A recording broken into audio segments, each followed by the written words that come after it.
Wait for it. All right, we are live. Welcome everybody to the Gunner Technology Livestream, a weekly tech talk for non-techies and techies alike. I'm your host, Derry Merkins. With me is CEO of Gunner Technology, Cody Swan. How are you doing, Cody? A bit flustered, like a little sweaty, man. I haven't put in that much manual labor on something in a while.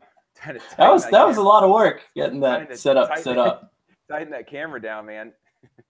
Did you have like one of those giant wrenches? Yeah, that's kind of what I was dealing with my old the wrench being my hand. Close enough. All right, so let's go ahead and jump into it since we're 16 minutes late. Apologies for the tardiness. So we have a winner of the Country Shore giveaway. Country Shore Outfitters is a lifestyle brand for anyone who loves the outdoors. We've got another Atlanta, Georgia winner, Bill W. from Atlanta, Georgia. Congratulations. We got tons of fans in Atlanta, Georgia, as it turns out. I don't know why. We hate UGA, maybe. So, you know, all the Georgia Tech people are watching the Gunner Technology live stream. But Bill, for us. Yeah, we'll take it. Bill, you've got a Country Shore hat coming your way, along with a bunch of copies of our ebooks. And everyone else who didn't win, and everyone who hasn't signed up yet, head to our Facebook page and sign up for the Country Shore giveaway and try and win yourself a cool hat and a bunch of ebooks. And while you're on our Facebook page, you can go ahead and answer our question of the week, which this past week, Cody, what was the question of the week? The question of the week was, do you consider yourself good at math? That was the resounding question. And we had about about 66% of the respondents said, no, I do not consider myself good at math. And I was one of those who responded in that negative, in the negative column there. So what's the farthest you got in math? What's the what was the maximum of your math career? I guess that's a math term. What was the local maxima of your math career? I'm not sure. I took calculus 2, yeah. differential equations, and then advanced statistics, I guess, was the last math class I Did you took. Multivariable calculus? Yeah, I did. I got to that. I never did that. I don't know what that is now, but you have a vague memory. Yeah. I mean, I just remember like calculus. You start talking about like approaching infinity and stuff like that, and the worst thing that and the thing was, like, I got A's in math. I just don't consider myself good at it because I really have to work to understand it. It does not come naturally to me at all. And I'm just terrible at geometry. Putrid at geometry. Yeah. The rest of the stuff I can kind of get by, but I think the hardest math I ever did was linear algebra. Did you ever do that? That's just an absolute bear. Matrix multiplication and all that nonsense. The term linear algebra sounds familiar. So I can't say for I feel like that's a lot of higher level math. A lot of it sounds familiar, but I wouldn't know where to start if somebody was like, do this. Yeah, that's exactly right. You know, it's interesting because as I've gotten further in my career in software development, I've actually wanted to go back and like relearn calculus and physics and advanced concepts like linear algebra, not so much because we really need to know them. It's like people say if you're writing games, you should know math, but linear algebra for sure, it's huge in game development. But even like calculus and physics really isn't, because the game engine should handle that. So unless you're writing like game engines, even that stuff. But an aside, physics actually fascinated me, and the problem is I think I got to AP physics. I never took it in college, so it was high school, and it was the one AP exam that I didn't pass because and no one in our class took it. So basically, my point is, you got like a 2. Yeah, like our teacher was so horrible that everything we thought we were learning about physics was probably wrong. He was teaching it like a 16th century manual. Exactly. I think he threw an apple. Teaching you about the ether. He was talking about alchemy and throwing apples. Yeah, you guys are making potions in class. So I've always wanted to go back and relearn physics. So if there's anyone knows of a good book out there on like practical physics, that would be or quantum physics. I'd love to learn about quantum physics. That stuff is just fascinating. Anyways, that's a total aside, although it kind of relates math skills to our topic of today. But before we get there, actually, what's the question for next week? That's actually the question of the week. Do you have a good practical physics book you can send me? There you go. And it's just yes, no. Yes. Oh man. No, okay. So we're talking about what companies look for when hiring a software developer.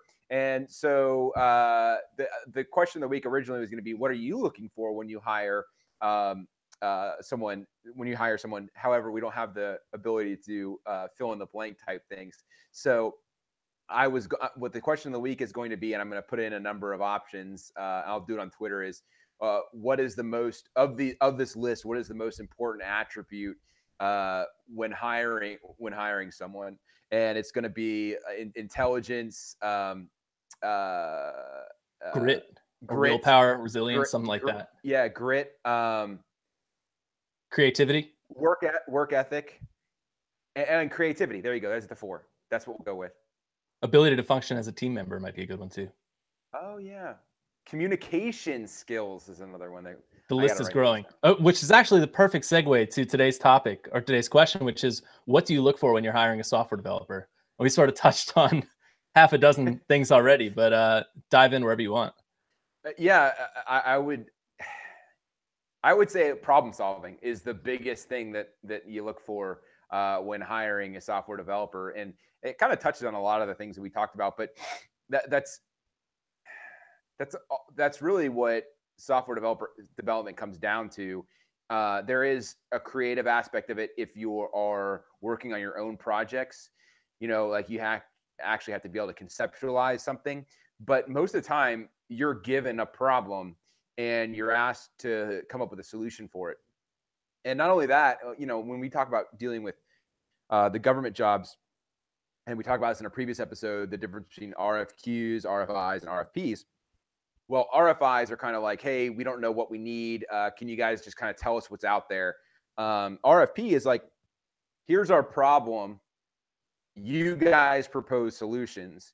And RFQs are basically, here's our problem. Here's the solution we want. How much will it cost for you to implement it, kind of thing. So the point is, especially with RFPs and RFQs, you have to be able to articulate your solution really well and not just be able to go and bang it out. So, I mean, that does touch on the communication angle of what you're looking for in a software developer, because you do, and it's not even just sort of written out communication. A lot of day-to-day stuff is being able to explain issues to people so that they can sort of effectively try and help you solve it or do whatever they need to do. Like if you're sort of vague and indefinite with your descriptions of problems, it becomes that much harder for people to get to work. Mm-hmm. Yep, that's right. That's right. And it's just there's also the component of being able to just like break a problem down and come up with the best way to actually go about solving it, like understanding the problem and then coming up with a plan in order to solve the problem, because usually it's a multi-step kind of plan that you have to implement to fix the problem. It's not just like, okay, we'll change an X to a Y and then we'll be good. It's more of a staged plan. And we sort of touched on it last week when we were talking about careers in tech and what the day-to-day is like. And I think you're exactly right that a lot of it, I'd say the vast majority of it really is just problem solving. So I think the attributes that help, that make someone good at, puzzles or figuring out solutions to problems, we sort of talked about last week is, intelligence, resilience, like you're talking about breaking down projects into smaller and smaller goals. A lot of that is time management, being able to come up with a decent plan for how to approach a problem. Which of those, I guess it's tough to say which is the most important, but when you're interviewing a candidate, how do you sort of suss out their levels with those various attributes? Well, I mean, this is the thing where this is how, obviously my opinion on this is not unique. And this is where those odd questions from the big companies like Google, Facebook, and Microsoft, I think Facebook actually, they've all done away with them now, but I think Facebook shied away from them initially too. But these, I remember, not to cut you off or to cut you off, but I remember my senior year, I did an interview with a consulting firm. I think it was Bain. And the questions were absurd. I remember one of them was, how would you calculate how many ping pong balls could fit in a 747? And Yeah, actually, that was the example. Well, the example I was going to give was golf balls in a school bus. okay, so clearly there's a formula for these weird questions, even as weird as they are. But I guess the point of the question itself was just to see how you think about stuff, how you work through a problem. Right. I mean, that's the thing that was the whole thing, was basically like there was another question about manhole covers, and answers were questions where I guess there really was a technically correct answer. Is that why manhole covers are round? Because it's the only shape that won't fit into itself, I think. Something like that. It was something involving manhole covers. I don't remember the question, but it was something like that. Did I pass? You Do I get the passed. job? You Yes. passed. And I mean, so like, yeah, it would be very unusual for a candidate to know it's not even the diameter, it's the 3D space that a golf ball occupies, which there's a term for it.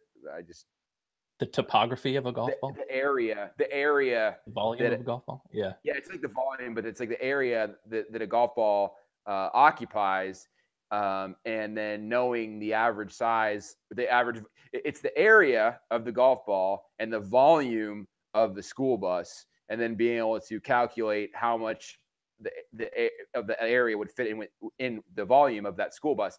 But a candidate coming in is not going to know the area that a golf ball occupies, nor the average volume of a school bus. So those questions are designed to just kind of understand how the candidate thinks. For me, my answer is for that would be like, well, let's start putting golf balls in a school bus and find out like what's the worst we got to lose. Right. Or I'd say something really cheeky, like probably more than you can put in a Honda Civic. I mean, it would be one of those two that were really cheeky. But and then you'd storm out of the room. That's right. That's right. I would write some vulgarity on the whiteboard and walk out. Yeah.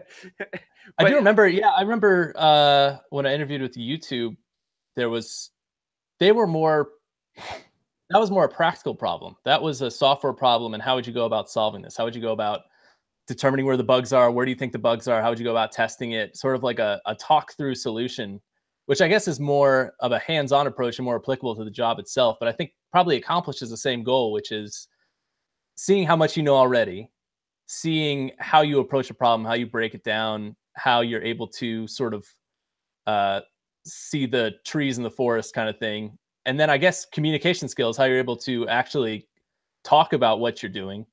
And one thing you touched on last week too that's really important is how you take feedback. So that was a one-on-one with a person from YouTube, and he was really grilling me on, is this the right way to do it? Is there another way to do it? And I'm sure certain candidates would shut down and say, well, I don't know, maybe it is. What do you think?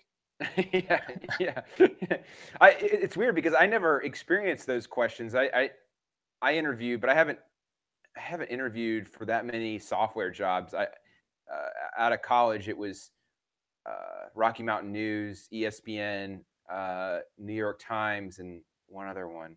It was all like, what I'm trying to say, they were all software jobs, but they were more like within media companies. So, but my point is, what they had me do to a T, which was actually really difficult back then, I've never tried to do it since then, is either on a piece of paper or on a whiteboard, write out answers. So like write out on the whiteboard an inner join query. Yeah, exactly. Yeah. And I don't know what, I had never done that before. It's hard because you're just used to your environment. You asked me to write an inner join query at my keyboard, 15 seconds tops. Right. But when you're just writing that on a board, it's so weird. And it has nothing to do with thinking. It has to do with like the, I don't know, like hitting a golf ball with a hockey stick or something like that. It's just, it's really weird. I mean, maybe that is part of it though, is taking you out of your comfort zone. So you're not sort of just on autopilot, and you're actually, it's forcing you to be present in the moment and consciously thinking through the problem. Maybe that's part of it. Yeah, it's got to be, because I mean, some things are, we were talking about how weird the brain is. Some things are so mnemonic. Like I remember I remember the code. Like I can't remember the code to my dad's old Ford Explorer, but if I say something first, then I can remember the code. And that phrase in front of it is just a mnemonic trigger to help me remember the Ford. And this Ford is probably long in the East River by now, but Right. but it was, and I can still like say the mnemonic phrase and remember the password to, or the keypad code to the Ford Explorer. And it's the same thing. Like there's something about, like, even when you ask me my password, it's tough for me to remember what my password is, but I can just type it in just based off of like root mechanics kind of thing. Yeah, so I guess maybe that's a good goal of the interview process, is to take the candidate out of routine as much as possible so that you can accurately assess their actual ability.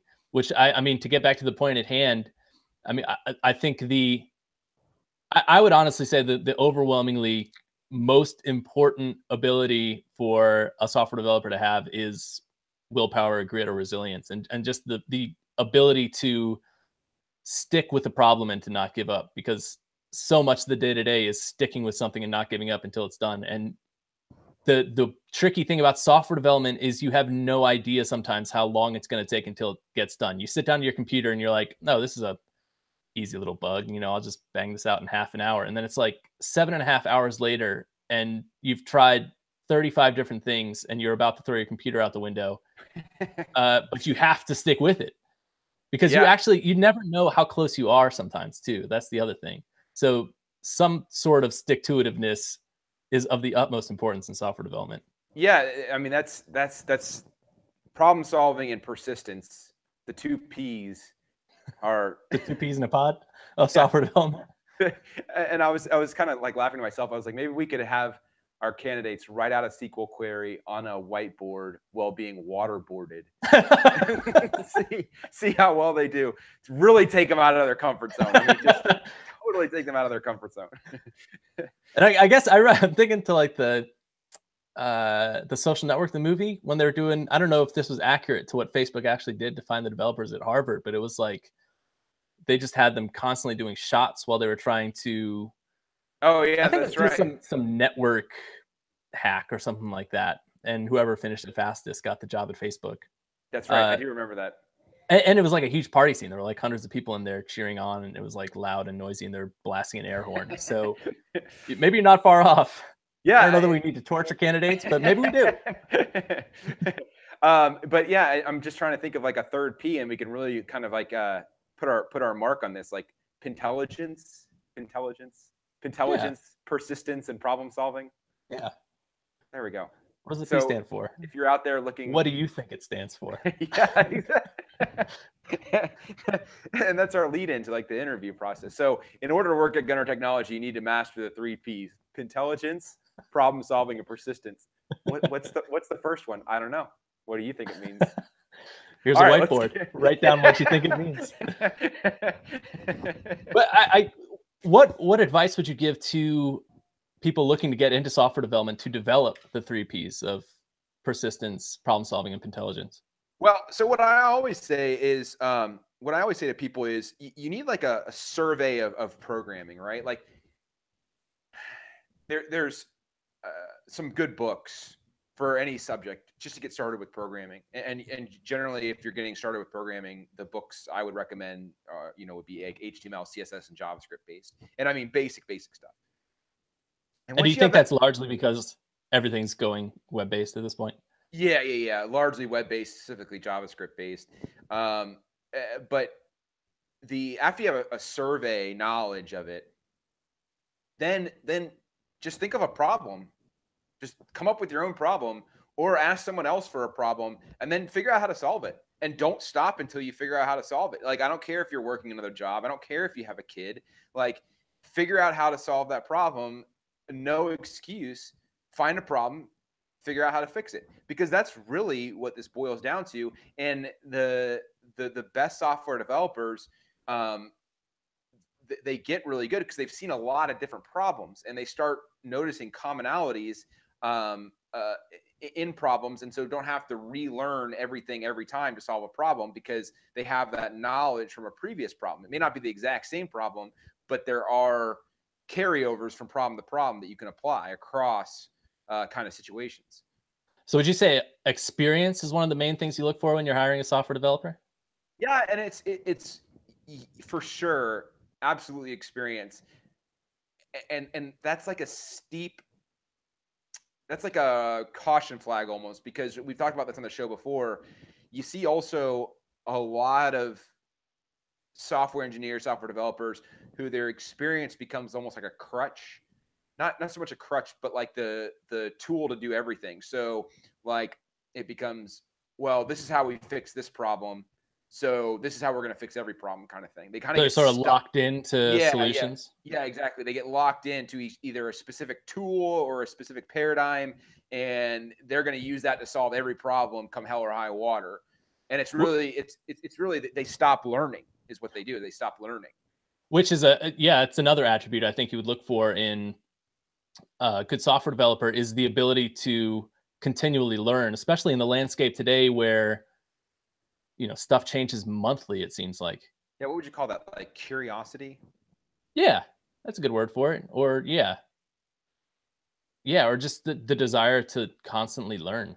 I mean, Yeah. I think you can tell when somebody is just fascinated by not just software, but like the world around them.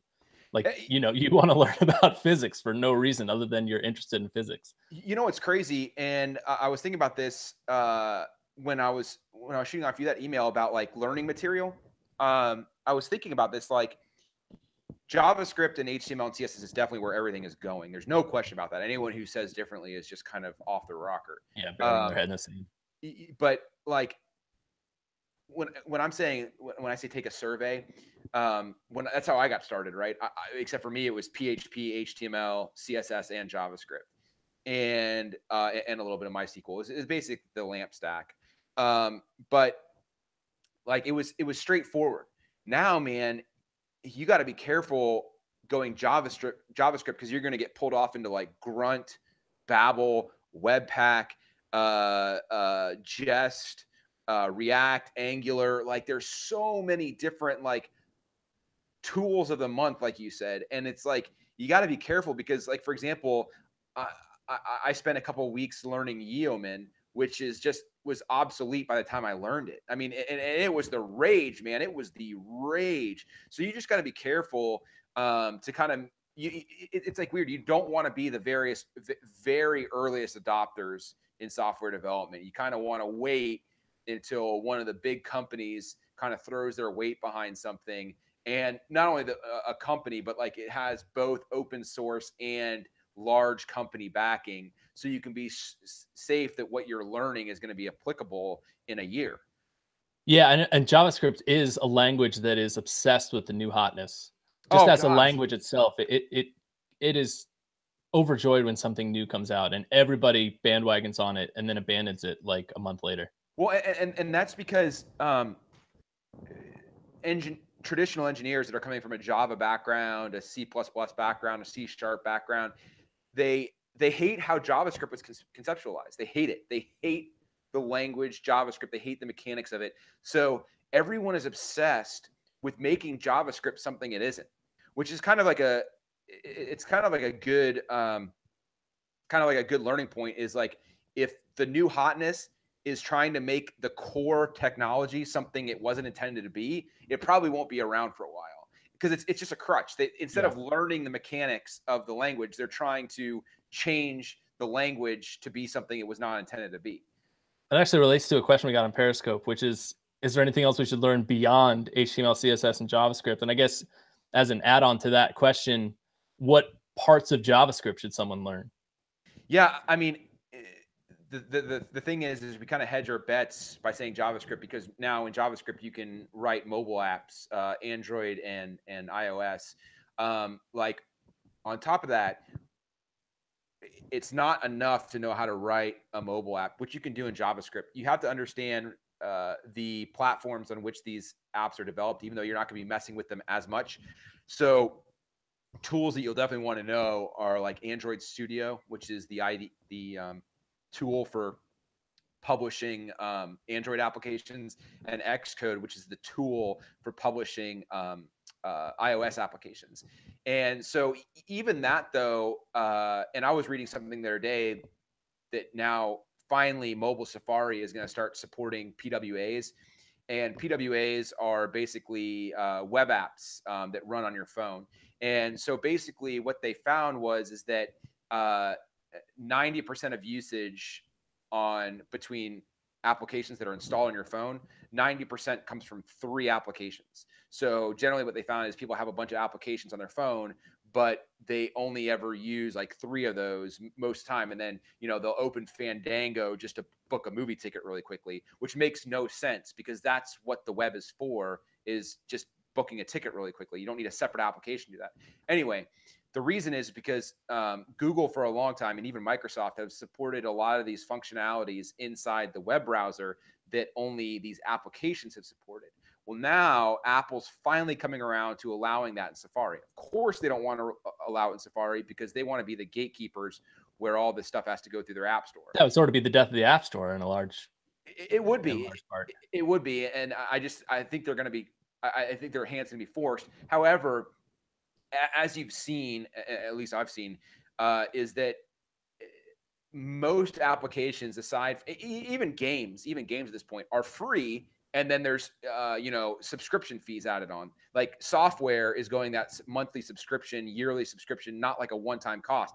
Games are going in the free model, pay to win type model. So it would be the death of the App Store, but Apple could still hang on to that tight revenue with their Apple Pay subscription service, where you're taking payments through there. So I think that's what they're realizing is, hey, most of these apps now are free anyway, so let's kind of give a little bit on this.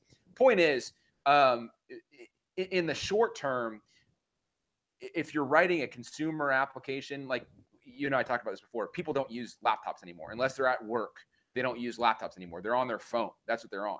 So it's imperative that you learn how to publish an application, whether that's using JavaScript or Kotlin or Java for Android, or Swift or Objective-C for iOS. In the long term, I see those apps just kind of totally dying away, and JavaScript, HTML, CSS being like the de facto king of internet applications. Would you add AWS in there or some other cloud-based solution? Oh, as yeah, far as stuff to learn. That's a really good point. Yeah, like, and specifically, I would say this serverless model, which is basically where you don't have to learn how to configure servers or scale servers or things like that. That is like the wave of the future. And obviously, we're partial to AWS. But there's AWS, there's Azure, yeah. There's IBM has one too, called something Sphere or something like that. Heroku is Salesforce. There's a lot of these platforms out there where you don't have to worry about configuring a server in a room. They call it DevOps now, but basically you can manage everything through a development-like process, which is both iterative and redundant. So basically, just like software, if something doesn't work, you just tear it down and start a new instance rather than trying to like back out what you did and figure out what happened and configure it the right way. So HTML, CSS, JavaScript, some JavaScript library like React Native to build mobile apps, some knowledge of Xcode and Android Studio to actually build the apps themselves. Yep. Some knowledge of cloud solutions and serverless technology, and then that'd be a great candidate for a software development position. Yeah, exactly. Just build some experience up with that stuff. Just mess around with it. Build stuff. Have something to show. Have some demos. And then I guess the 3 Ps of problem solving, persistence, and intelligence. That's right. Well, that's a great spot to leave it. I hope that's helpful for people. Make sure to tune in next week for the next episode of the Gunner Technology Livestream at 1 p.m. Eastern Time. We'll be on time next Thursday. Check out the blog post at gunnertech.com, the associated podcast on iTunes. Look up our ebooks on iBooks, Kobo, Barnes & Noble, Amazon, and anywhere else ebooks are sold. Head to our Facebook page and sign up for the Country Store giveaway and answer our question of the week, which next week is, remind them, Cody. Oh, next week is what attribute do you find most important in hiring a candidate? And we're going to have persistence, intelligence. Yep. And we'll have problem solving, creativity, communication skills. Communication. That's right. Maybe being a team member, which is kind of important. Anyways, hop on our Facebook page and answer that question. And tune in next week, 1 p.m. Eastern time, next Thursday, for the next episode of the Gunner Technology Livestream. I'm Derry. That's Cody. We'll see you next week.